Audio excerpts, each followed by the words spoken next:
Tales of the Sacred Sword. This week's tale is about the shortest day of the year. Episode 31, My First Brevis.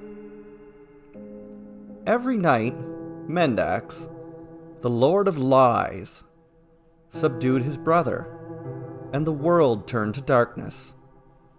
Every morning, Purus, champion of truth, overtook his brother, and the world returned to light. As the weather cooled in autumn, the days got a little bit shorter, finally coming the one day each year that was shorter than all others. On that day, Mendax had the greatest upper hand on his brother Purus.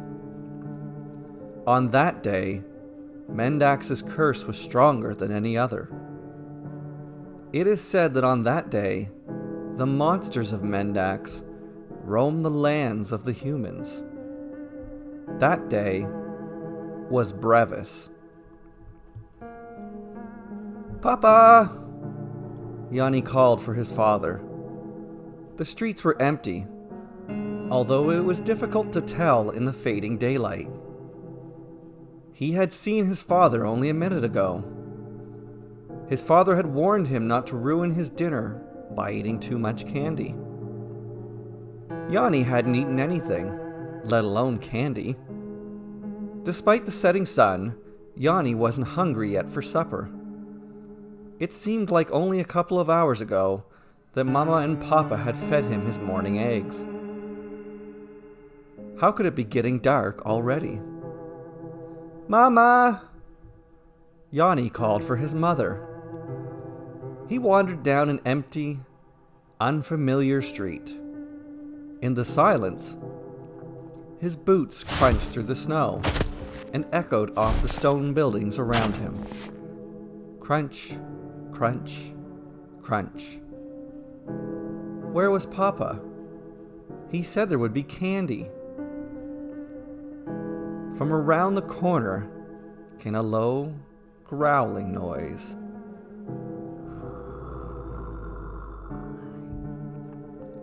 A monster jumped from behind a pile of crates. It had arms and legs like a human, but its face was most unnatural.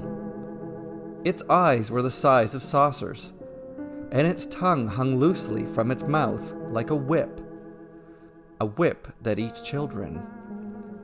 It spread its arms wide as it growled again. It lunged for Yanni. Yanni turned and ran. First he rounded a corner and took a street on the right, then one on the left. He hid behind a merchant's stall and waited. The monster ran past him, growling all the while. Yanni's heart raced. Only now did he realize how close he had come to being captured by the monster. Yanni imagined the monster's tongue wrapped around his neck, choking the life from him. He shivered at the thought of it, then poked his head around the merchant's stall. There was nothing in any direction.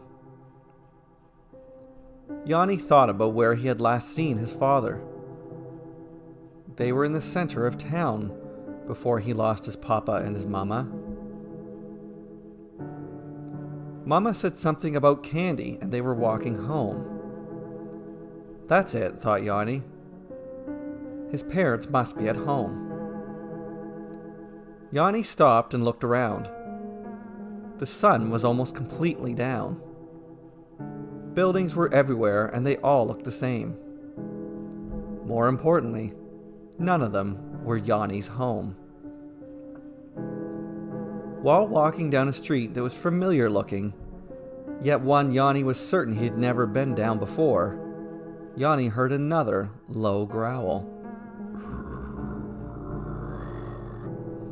Another monster. This one also had 2 arms and legs like a man, but its face was horrendous. Instead of a hanging tongue, this monster had rows of long, skinny teeth. Its eyes were X's stitched across them. There was no way this monster could see Yanni. Yanni froze as still as a statue. The monster shuffled side to side. It scuttled closer to Yanni. Yanni froze. The monster scuttled away.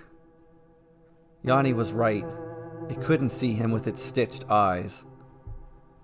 He imagined the monster's teeth tearing through the soft flesh of his neck. He shivered at the thought. The monster slid closer. Yanni held his breath. The monster came closer still. The monster couldn't have been able to see Yanni, but Yanni wasn't taking any chances. He turned and ran as fast as his legs could carry him. Down one street, then another, and another. All the while, he had no idea where he was, or where his parents were.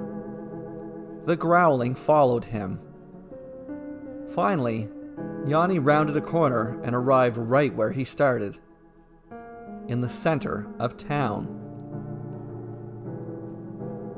It was fully dark now, but a full moon illuminated the town square. Dozens of monsters littered the area. All of them had 2 arms and 2 legs like a man, and distorted monster faces. They were all roaring and growling, and they were all chasing children. Screaming, the terrified children ran in all directions, but they were not fast enough. Some monsters scooped up the children. They were going to eat them. Yanni couldn't watch, yet he couldn't look away. Roar. A roar came from behind him. The monster with the teeth and the X eyes was right behind him. With its arms wide, it gave chase. With no other option, Yanni fled into the center of town. He weaved around dozens of monsters. They were too busy chasing other children to notice him. A few times he almost ran into one and was forced to change directions. He was trying to get away to a side street where he could hide, but it was impossible. It was as if the monsters were herding him into the center of town. Yanni looked back. The X-eyed monster was right behind him. He ran as fast as he could. His heart worked overtime to pump his little arms and legs. Narrowly, he dodged running into another monster. Then, narrowly dodged another again. Yanni cracked into a third monster. The force knocked Yanni onto his bottom. The monster clutched him in its powerful hands and held him high, so that they were face to face.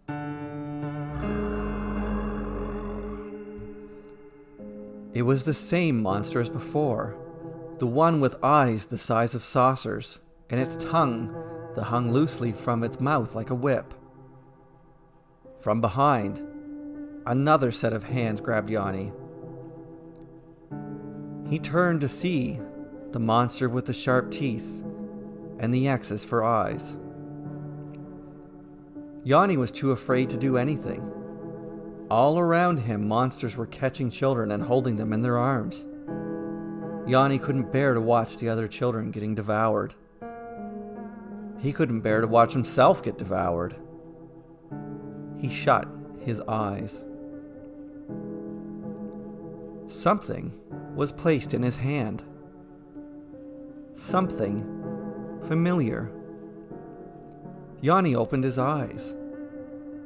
In his hand was a little ball, the size of an acorn. It was wrapped in paper. Yanni looked at the monsters that were holding him. They watched him, waiting. Yanni unwrapped the little ball. Chocolate?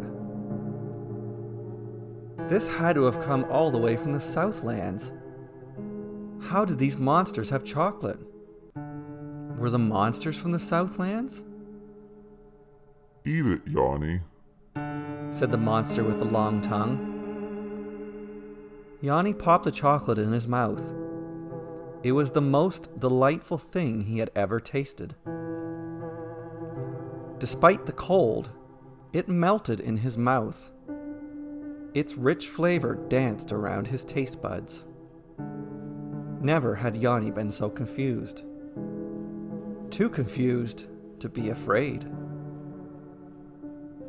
The monster grabbed at its own face and pulled it off. It was no monster at all. It was Papa. He was wearing a mask. Yanni turned to the X-eyed monster. It was no monster either. It was Mama. She had removed her mask as well. She gave him another chocolate, then Papa set him on the ground. All around Yanni, monsters lifted their masks to reveal they were humans all along. They were growling and grabbing children, then handing them candies. Papa explained to Yanni that on Brevis, the adults dressed up as monsters of Mendax called Tywil and chase children. When they catch the children, they scare them and hand them sweets. Yanni went to all the monsters, one after another. They all had candies for him. He was no longer scared, but when he went to bed that night, his tummy ached from all the sugar. Never would he forget his first Brevis. Thank you for listening to this week's episode. I write and record these tales weekly. If you enjoy them, please click the like and subscribe buttons, along with the bell notification, and leave a comment. Thank you.